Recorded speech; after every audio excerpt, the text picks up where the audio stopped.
Iya. Yang keempat. Sekarang apa keuntungan orang-orang yang menerima kasih karunia Tuhan? Terus. Ya. Terus. Ya. Yang pertama, Tuhan selalu berkenan kepadanya. Ya. Tuhan selalu berkenan kepada kita. Ya. Kita sebagai orang-orang yang sudah menerima kasih karunia Tuhan, ya, Tuhan selalu berkenan kepada kita. Salah satu contoh Daud, ya. Di Alkitab, ya, hanya dua yang berkenan di hati Tuhan, yaitu Daud pertama dan Yesus. Ya. Yesus dan Daud. Daud ini berkenan di hati Tuhan. Karena apa? Karena Daud selalu dekat dengan Tuhan. Karena Daud selalu membangun hubungan dengan Tuhan. Itu keuntungannya. Tuhan selalu berkenan kepada kita semua.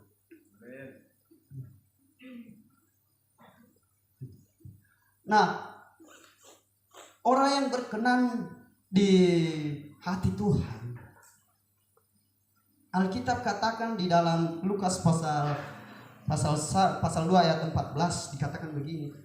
Kemuliaan yang dari maha tinggi. Ya, kita membacanya biar salah. Lukas pasal salah seorang membacanya. Lukas 2 ayat 14 firman Tuhan berkata demikian. Kemuliaan bagi Allah di tempat yang maha tinggi dan damai sejahtera di bumi di antara manusia yang berkenan kepadanya. Oke, terima kasih. Kemuliaan bagi Allah di tempat yang maha tinggi dan damai sejahtera di bumi di antara manusia yang berkenan kepadanya. Ingat saudara, kemuliaan damai sejahtera terjadi di dalam kehidupan kita di saat kita berkenan di hati Tuhan.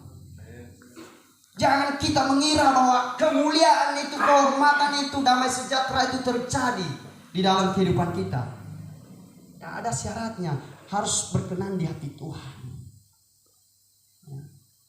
Sesuai dengan Lukas tadi, dia bilang begini, kemuliaan bagi Allah di tempat yang maha tinggi dan damai sejahtera di bumi di antara manusia yang berkenan kepadanya. Raja Daud sudah mengalami hal ini. Kemuliaan, kehormatan, damai sejahtera dia sudah alami di dalam kehidupannya. Begitu juga di dalam kehidupan kita saat ini. Ya.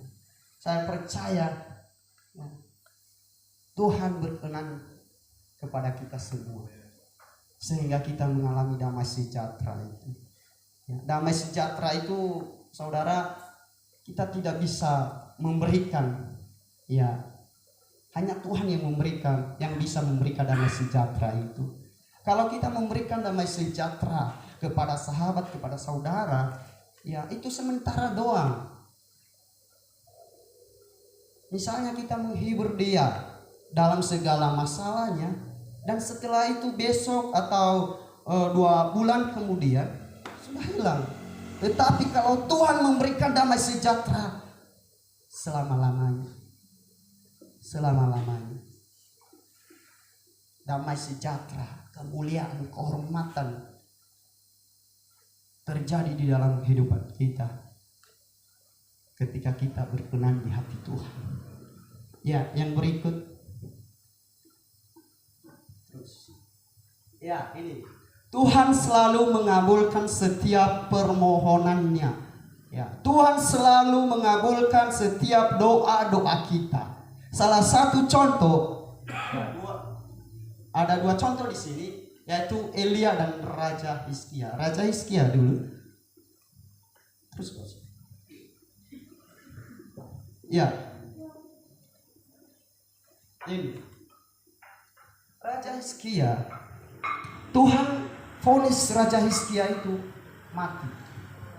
Tuhan vonis, Tuhan langsung yang ngomong, dia vonis Raja Hizkia itu mati di saat dia mengalami penyakit. Tuhan bilang mati, makanya dia suruh Nabi Yesaya Dia sampaikan kepada Raja Hizkia, dia mati. Dia sampaikan kata-kata yang terakhir kepada keluarganya. Tetapi saya mau katakan bagi kita semua pada malam hari ini, doa bisa mengubah keputusan Tuhan. Setelah Hizkia ini berdoa, maka terjadilah perubahan yang luar biasa. Maka apa yang diterima oleh Raja Hizkia? 15 umur ditambahkan. Hanya melalui doa.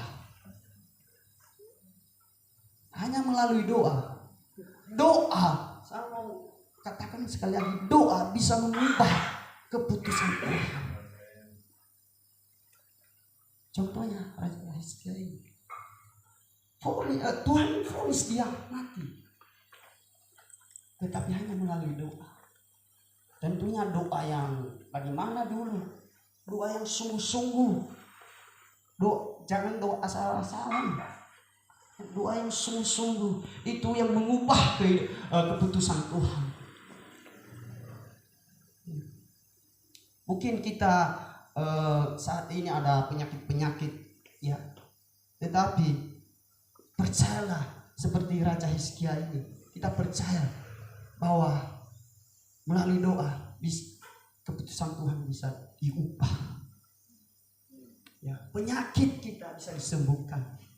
Nah ini luar biasa ini. Ini berapa hari lagi kalau Hizkia ini kalau tidak berdoa, ya mungkin beberapa hari langsung. Ya, tetapi dia berdoa di hadapan Tuhan. Nah, kedua, Elia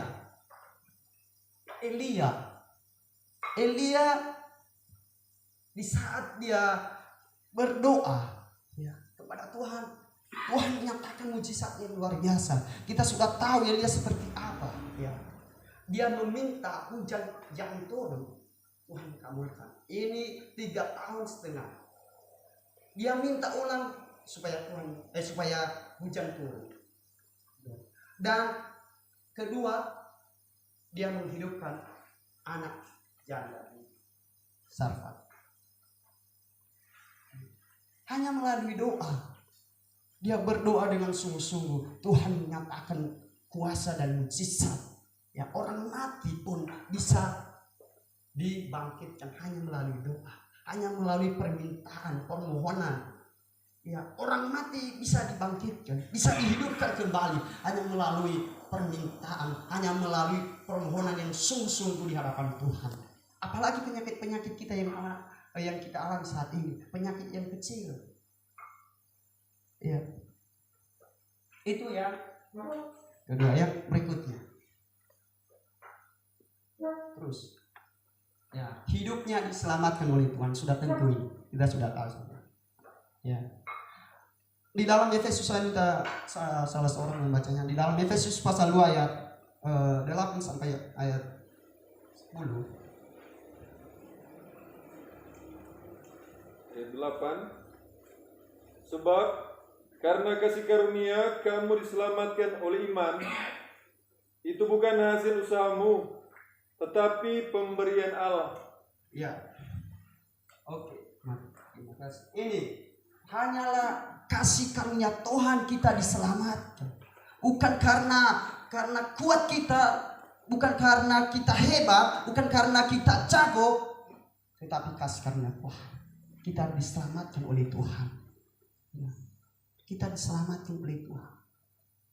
Hidup kita diselamatkan. Salah satu contoh Lot ini dan anak-anaknya.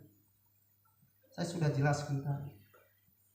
Hidup mereka diselamatkan karena mereka awali dengan apa, mereka dengar, mereka taat kepada apa yang dikatakan oleh Tuhan. Mereka dengar dan bukan hanya mendengar saja, mereka mau melakukan apa yang dikatakan oleh malaikat tersebut. Ya.